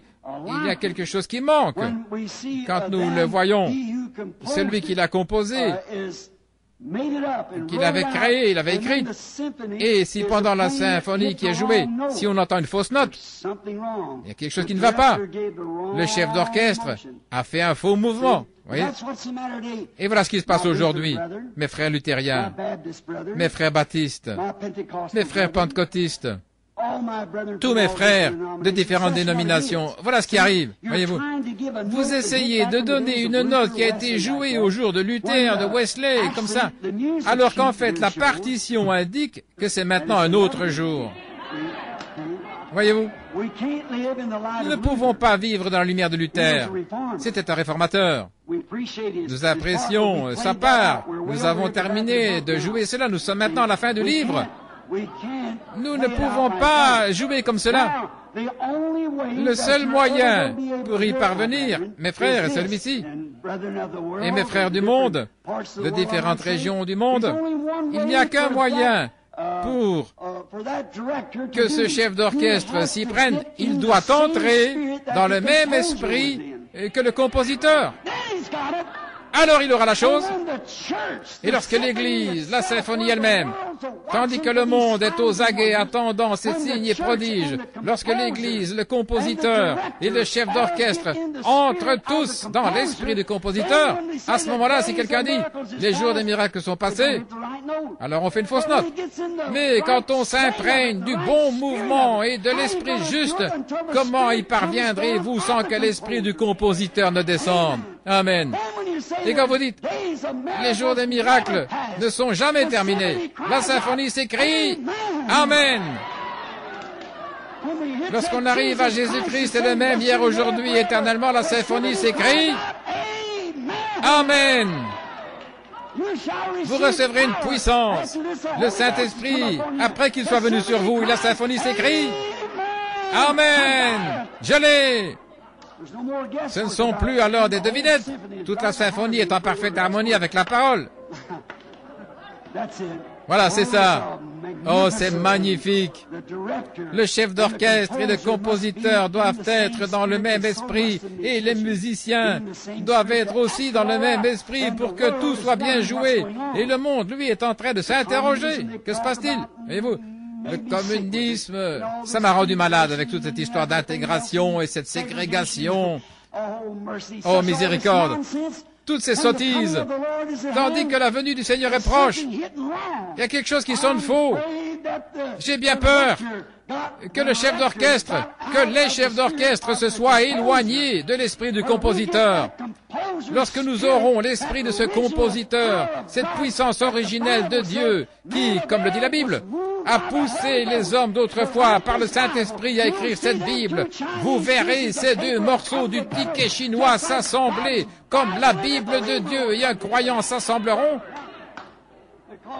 Parce qu'ils sont tous les deux dans le même esprit, ils sont identiques, ils s'accordent parfaitement. Ce qu'il nous faut aujourd'hui, ce sont des chefs d'orchestre. C'est juste. De retour à la parole. De retour et croire comme elle est écrite. Et alors, vous verrez Dieu lui-même. C'est le dévoilement. C'est là que la pièce de théâtre devient réalité. Aujourd'hui, on dit, eh bien, il est un Dieu historique. Nous savons qu'il a traversé la mer Rouge, il a fait tout ceci, il a été dans la fournaise ardente avec les enfants hébreux. À quoi sert un Dieu historique s'il n'est pas le même aujourd'hui? L'homme est constamment en train de glorifier Dieu pour ce qu'il a fait, pense à ce qu'il fera, mais il ignore ce qu'il est en train de faire. Et voilà, c'est dans l'homme d'être ainsi. Et c'est la même chose aujourd'hui, mes frères. C'est exactement la même chose. Oh là là. Revenons et faisons en sorte que la symphonie soit jouée correctement pour que le monde puisse voir Jésus. Jésus a dit, « Et moi, quand j'aurai été élevé de la terre, j'attirerai tous les hommes à moi. » Et il est le même, hier, aujourd'hui, éternellement. Que les chefs d'orchestre entrent dans l'esprit juste, en harmonie avec les musiciens et le compositeur, alors tout ira bien. À ce moment-là, plus de suppositions, nous sommes alors identifiés avec lui. Hébreux 13:8 déclare qu'il est le même hier, aujourd'hui, éternellement. Nous sommes identifiés avec lui en acte 2. Nous sommes identifiés avec le même baptême, la même chose. Tout ce qu'il était alors, et tout ce qu'il est, tout ce qu'il était et tout ce qu'il est, nous le sommes. C'est exactement. C'est comme si je désire être un véritable Américain, je dois être identifié avec tout ce que l'Amérique a, tout ce qu'elle est, tout ce qu'elle est. Si je suis un véritable Américain, alors j'ai débarqué à Plymouth Rock. Amen. Je l'ai fait. Si je suis Américain, et vous aussi, vous avez débarqué à Plymouth Rock avec les pères pèlerins à Plymouth Rock. Lorsqu'ils ont débarqué là-bas, j'étais avec eux, et vous aussi, nous tous. J'ai chevauché avec Paul Revere tout le long de la route là pour les avertir du danger. C'est tout à fait juste. Juste ici à Valley Forge, j'ai traversé le Delaware glacé avec un groupe de soldats dont la moitié n'avait même pas de chaussures. J'ai prié toute la nuit avec George Washington. J'ai traversé le Delaware avec une vision dans mon cœur. Nous sommes Américains, oui, à Valley Forge, certainement. J'ai rendu grâce avec les pères lors du premier Thanksgiving. J'ai rendu grâce à Dieu. Si je suis un véritable Américain, j'étais identifié là à cette table. Si je suis un véritable Américain, j'étais identifié lorsque je me suis tenu aux côtés de Stonewall Jackson. J'étais identifié avec Tea Party de Boston. Oui, lorsque nous avons refusé de nous laisser rouler, eh bien, étant un véritable Américain, j'étais identifié là. Oui, monsieur. Oh là là, j'ai sonné la cloche de la liberté en 1776, lors du premier 4 juillet. J'ai sonné la cloche de la liberté ici et j'ai proclamé notre indépendance. Pour être un véritable Américain, je l'ai fait. J'ai été identifié avec sa honte lors de sa révolution. Lorsqu'un frère luttait, je dois porter sa honte, tout comme je dois porter sa gloire. Si je suis Américain, je dois être ainsi. J'ai été identifié à l'Amérique, oui. J'ai été identifié là à Gettysburg lorsque Lincoln a fait son discours, oui. J'étais sur Wake Island, sur ces corps ensanglantés des soldats. Je me suis relevé sur Wake Island. Sur Guam, j'ai aidé à hisser le drapeau. Je suis un véritable Américain. Tout ce que l'Amérique est, je le suis, j'en suis fier. Oui, tout ce que l'Amérique a été, tout ce qu'elle est, je le suis encore si je suis Américain. Tout ce qu'elle a été, je dois l'être parce que je suis identifié à elle. Et il en est de même lorsqu'on est un vrai chrétien. Vous devez vous identifier. J'ai prêché avec Moïse, plutôt avec Noé, j'avertis les gens du jugement imminent en tant que vrai chrétien. J'étais avec Moïse au buisson ardent. J'ai vu la colonne de feu. J'ai vu sa gloire. J'étais avec Moïse là-bas dans le désert. En tant que chrétien, je dois être identifié avec tout ce que Dieu était. En tant que chrétien, j'ai vu sa gloire. J'ai entendu sa voix. N'essayez surtout pas de m'en dissuader parce que j'y étais. Je sais de quoi je parle. J'ai vu ce qui s'est passé, oui. J'étais à la mer Rouge. J'ai vu l'Esprit de Dieu descendre et séparer les eaux, non pas à travers un lit de roseaux comme on essaie de le dire aujourd'hui, mais à travers une mer profonde de 25 mètres. J'ai vu l'Esprit de Dieu. Avec Moïse, j'ai traversé à sec cette mer Rouge. J'étais au mont Sinaï et j'ai vu les éclairs et la foudre tomber. J'ai mangé la manne avec eux. J'ai bu à ce rocher et je continue à le faire ce soir. J'étais identifié avec ceux qui ont mangé la manne. J'étais identifié avec ceux qui ont bu du rocher. J'étais aussi identifié à Josué quand il a sonné de la trompette et que les murailles de Jéricho se sont écroulées. J'étais dans la fosse au lion avec Daniel. J'étais dans la fournaise ardente avec les enfants hébreux. J'étais avec Élie au mont Carmel. J'étais avec Jean-Baptiste en présence des critiques. J'ai vu l'Esprit de Dieu descendre. J'ai entendu la voix de Dieu dire « Celui-ci est mon fils bien-aimé, en qui j'ai trouvé mon plaisir. » Oui, monsieur, certainement, j'ai été identifié avec lui. C'est tout à fait correct. J'ai été identifié là au sépulcre de Lazare lorsqu'il a ressuscité Lazare. J'ai été identifié à la femme au puits lorsqu'il lui a parlé de ses péchés. Oui, certainement, j'ai été identifié à lui dans sa mort. Et j'étais identifié lors de ce premier jour de Pâques. Je suis ressuscité avec lui d'entre les morts. Et je suis identifié à lui dans sa mort. Je me trouvais avec les 120 dans la chambre haute. J'ai été identifié avec eux. Oh, je me sens religieux. J'ai été identifié. Je suis l'un d'entre eux. J'ai été identifié. J'ai eu la même expérience. En tant que chrétien, j'étais là quand c'est arrivé. J'ai été témoin de la venue de ce vent impétueux. Et j'étais témoin. J'ai senti la puissance de Dieu qui ébranlait le lieu. J'étais avec ceux qui parlaient en langue. J'ai senti l'onction envahir l'endroit. J'étais identifié avec eux. J'étais identifié. Lorsque le Saint-Esprit s'est mis à parler en langue par leur bouche, j'étais avec Pierre en présence des critiques dans Acte 2 lorsqu'il a prêché ce sermon mémorable. J'ai été identifié avec lui, oui. Dans Acte 4, lorsqu'ils se sont rassemblés, j'étais avec eux quand le bâtiment a tremblé après la réunion de prière. Le bâtiment a été secoué. J'étais identifié avec eux. J'ai prêché avec Paul à l'aéropage, oui. J'étais avec Jean sur l'île de Patmos. J'ai vu sa seconde venue. J'étais avec Luther dans la Réforme. J'étais avec Wesley, ce brandon arraché aux flammes. Lors de la grande révolte contre l'église anglicane, j'étais avec lui. Et me voici ce soir, en 1964, à Philadelphie, en Pennsylvanie, identifié au même genre de groupe, avec le même type d'expérience. Je dois l'être si je suis chrétien. Je dois demeurer identifié là où la parole de Dieu est manifestée. Je m'identifie avec un groupe qui sent l'Esprit de Dieu. Je suis identifié avec un groupe qui sait qu'il est dévoilé, qui sait qu'il est le même hier, aujourd'hui, éternellement, qui sait que ceci n'est pas du fanatisme, c'est Jésus-Christ, le même hier, aujourd'hui, éternellement. Je m'identifie à ce groupe ici ce soir. Et cependant, on les traite d'hérétiques, une bande de fanatiques à cause de la parole de Dieu. Mais je n'ai pas honte de l'évangile de Jésus-Christ, car c'est une puissance de Dieu pour le salut. Je suis avec ces lettres vivantes dont j'ai parlé, qui sont confirmées. Dieu voilé sous forme humaine, dans des hommes et des femmes. Oh Dieu! Dans son haine morphée à nouveau, il s'est dévoilé, il s'est fait connaître à son peuple, le grand roi qui s'est dépouillé de sa gloire. Encore un peu de temps et le monde ne me verra plus. Mais je serai voilé pour eux. Mais vous me verrez, car je serai avec vous et même en vous, jusqu'à la consommation, me transformant de Luther à Wesley continuellement, de gloire en gloire. Je suis toujours le même Dieu qui vit et qui retourne à sa gloire originelle. Alléluia! Il a franchi chaque voile dénominationnel, chaque mur du son, ce son qui dit « Oh, c'est du fanatisme !» Et directement il a franchi cela. Ce son qui s'est fait entendre là « Oh, ces gens sont fous !» D'emblée il a franchi cela. Ce voile, oui. « Oh, vous n'y arriverez pas, vous n'êtes qu'une bande de fanatiques. » Oh, il a franchi ça. La guérison divine n'existe pas. Oh, il a franchi ça d'un seul coup, car sa parole l'a déclaré.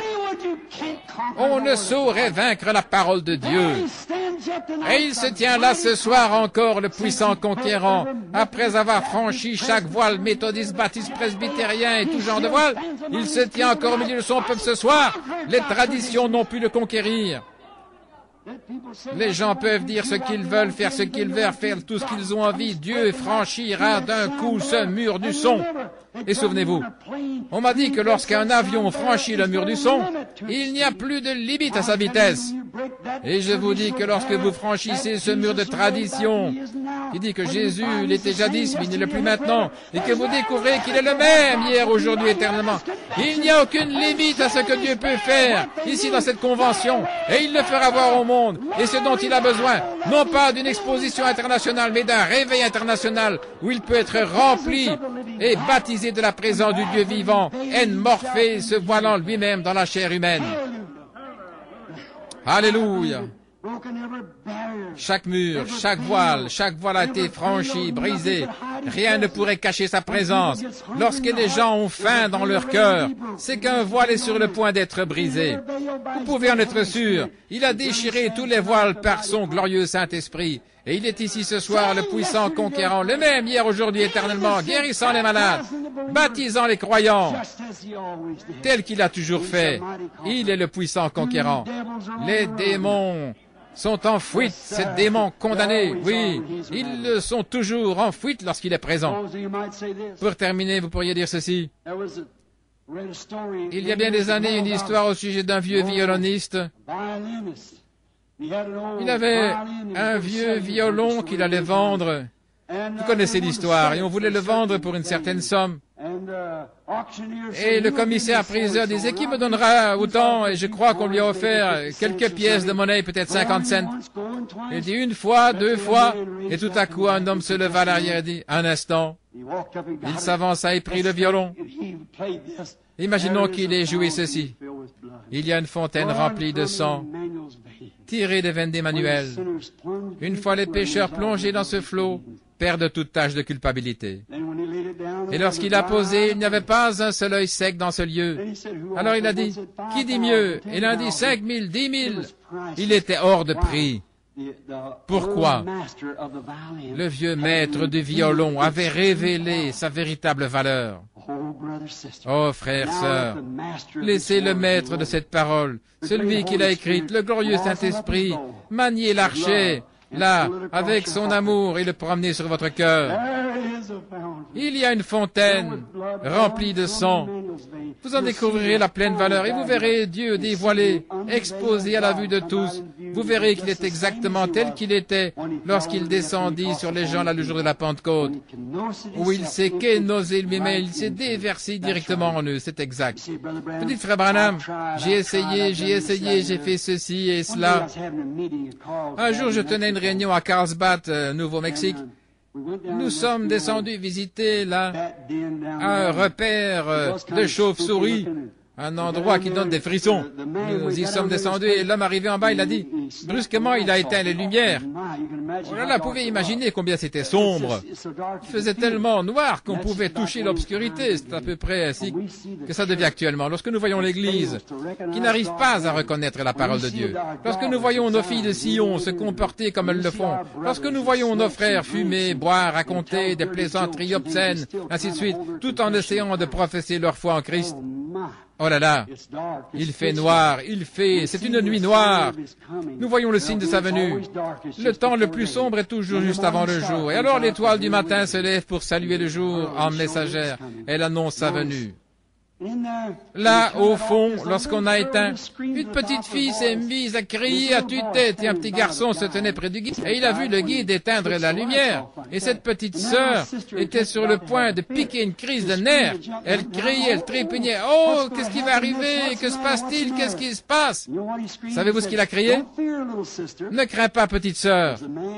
Il y a un homme ici qui peut allumer la lumière. » Écoute, petite sœur, tu penses peut-être que nous sommes petits et minoritaires, mais ne crains pas, il y a un homme qui peut allumer la lumière. C'est le Saint-Esprit. Le croyez-vous? Courbons la tête un instant. Je suis désolé de vous avoir gardé si longtemps. Ô grand Dieu du ciel, toi qui te dévoiles, qui te révèles, qui te fais connaître comme le grand roi de gloire, prends ces petites illustrations de ce soir et laisse-les tomber dans le cœur des gens. Et puissions-nous contempler celui qui s'est dévoilé, celui qui est descendu et a déchiré le voile du temple, et qui est ensuite sorti tout droit de ce voile pour redescendre aussitôt de nouveau dans des voiles humains au jour de la Pentecôte. Celui qui a toujours été le même, se changeant de gloire en gloire. Et maintenant nous sommes revenus, tout comme le fait la nature, tout droit, à la semence originelle, passant d'un âge d'église directement à l'autre, et en ce dernier âge, nous voici revenus exactement à ce qui à l'origine est descendu le jour de la Pentecôte afin d'accomplir les Écritures.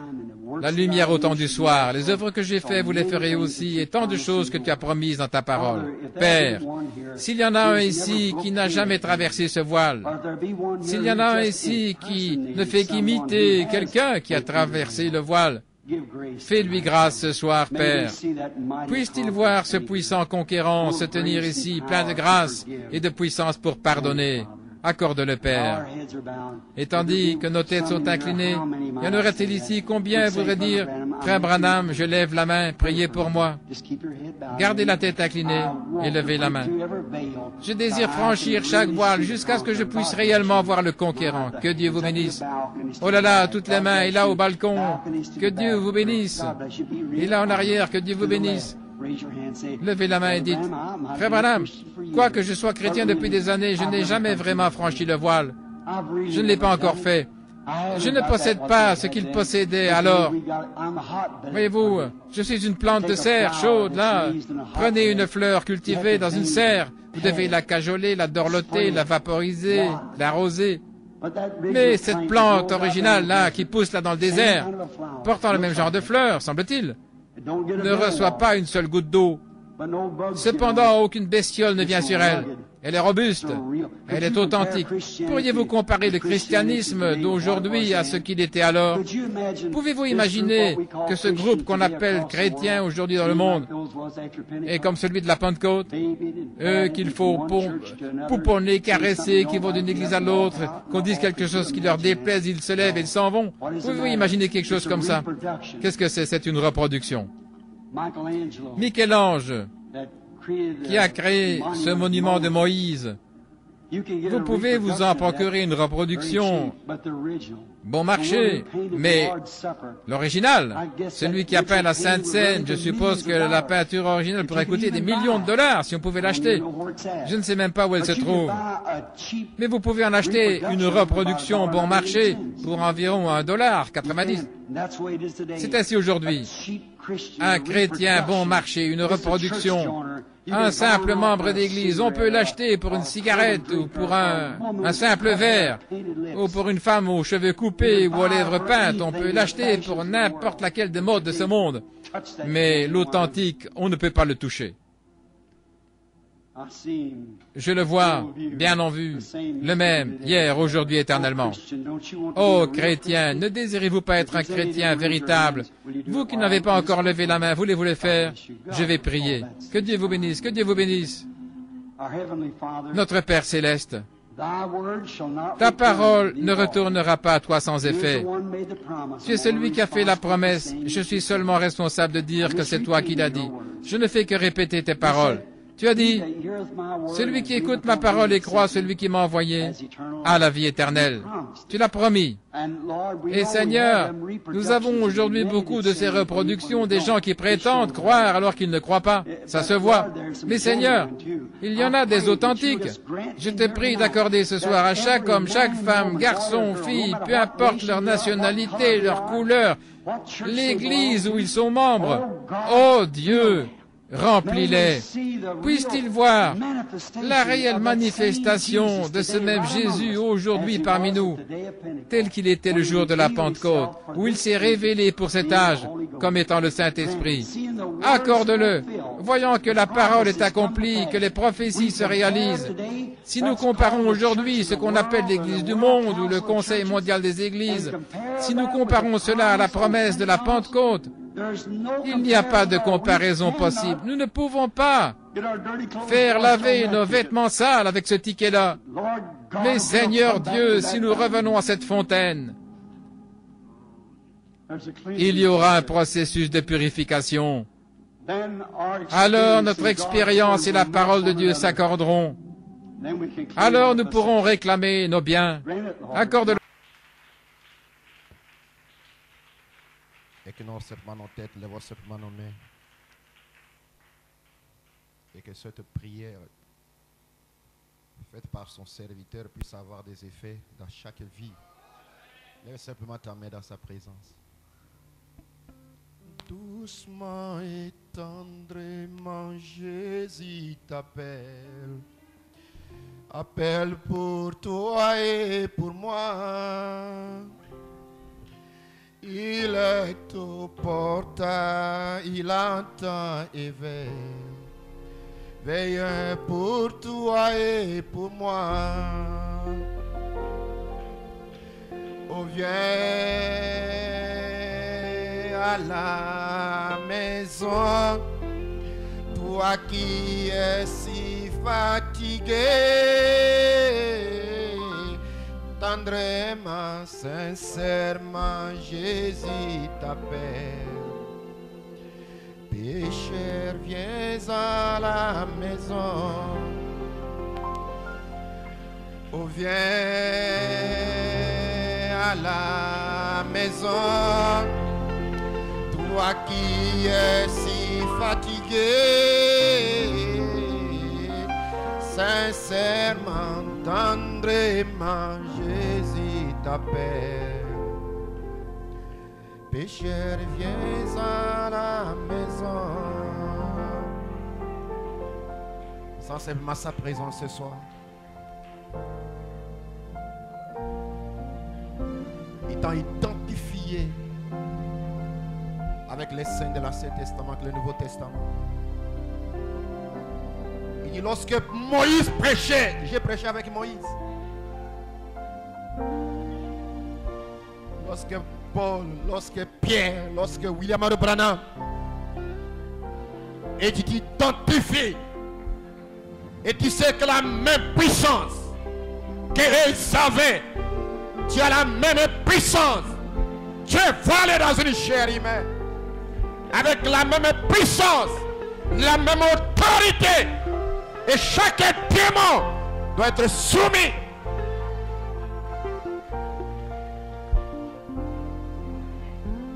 Quelle présence, quel message. Je m'identifie avec l'Amérique. Tu t'identifies avec la Côte d'Ivoire. Tu t'identifies avec la honte et la réussite. Et en tant que chrétien, tu t'identifies. Tu t'identifies avec Pierre, avec Paul, avec Branham, avec tous ces messagers. Amen. Tu t'identifies ce jour de la Pentecôte. Et tu vois la Pentecôte dans ta vie. Une réalité confirmée dans ta vie. Une puissance surnaturelle dans ta vie. Cet être surnaturel, Jésus-Christ, se mouvant dans ta vie. Alléluia. Alléluia. Et chaque esprit est sous contrôle. Quel message, quelle parole, quelle puissance. Il dit, mais voici ici en 1964, identifié avec ce groupe qui sent l'Esprit de Dieu, qui sait que Dieu est voilé. On les traite de fanatiques. Alléluia. Alléluia. Et le même Saint-Esprit est ici ce soir. Il est ici pour sceller ta vie. Il est ici pour sceller tout ton être. Et il est le même hier, aujourd'hui et pour toujours. C'est le même Dieu. Et pendant que frère Marc nous chante Ma foi regarde en toi. Ma foi regarde en toi. Toi, agneau du calvaire, sauveur divin,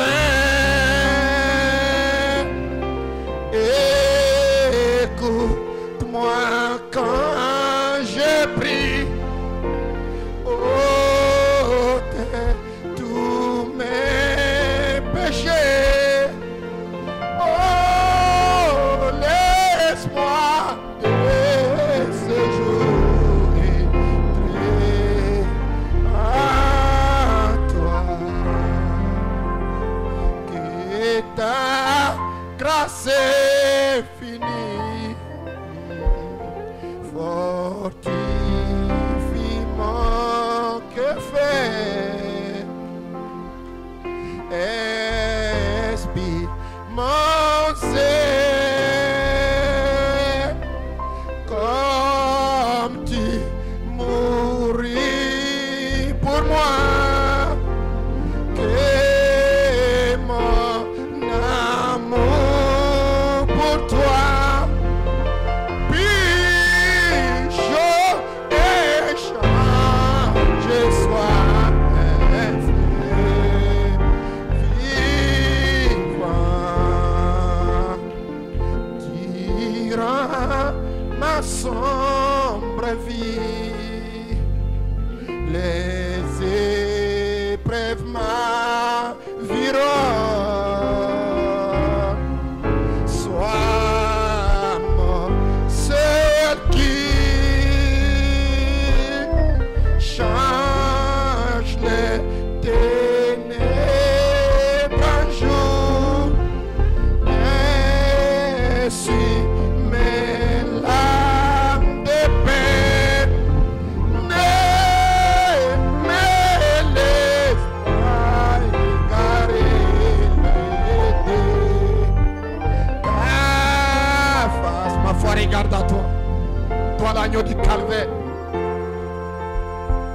toi Jésus-Christ le Dieu du ciel, toi le puissant conquérant, celui-là qui était avec Moïse, celui-là qui marche avec Josué, celui-là qui marche avec Ézéchiel, avec Élie, celui-là qui déversa sa puissance, sa gloire, son autorité dans les apôtres, celui-là qui suscite à Paul, celui-là qui suscite à Irénée, Matthieu, Colomba, Luther, Wesley, William Branham. Seigneur, tu as appelé ces hommes et ces femmes à ce temps de la fin pour Père te manifester sur la terre. Bénis chacun, Seigneur. Ouais, chacun fils et fille de Dieu. Va avec chacun dans sa maison, Seigneur. Que l'ange du Seigneur puisse veiller sur chacun. Bénis ton serviteur qui a prêché ce soir, Père. Ton messager prophète, William Branham. Bénis son âme de la gloire. Bénis ses enfants, Seigneur. Reçois la louange, la gloire et l'honneur. Dans le nom de Jésus-Christ, nous le prions pour ta gloire immortelle. Amen. C'est merveilleux et c'est bon d'être ensemble ainsi. Que Dieu vous bénisse richement, richement. Nous allons nous revoir ici ce dimanche. Et nous croyons que Dieu nous bénira encore une fois. Amen. Quel temps, quelle saison nous sommes en train de vivre.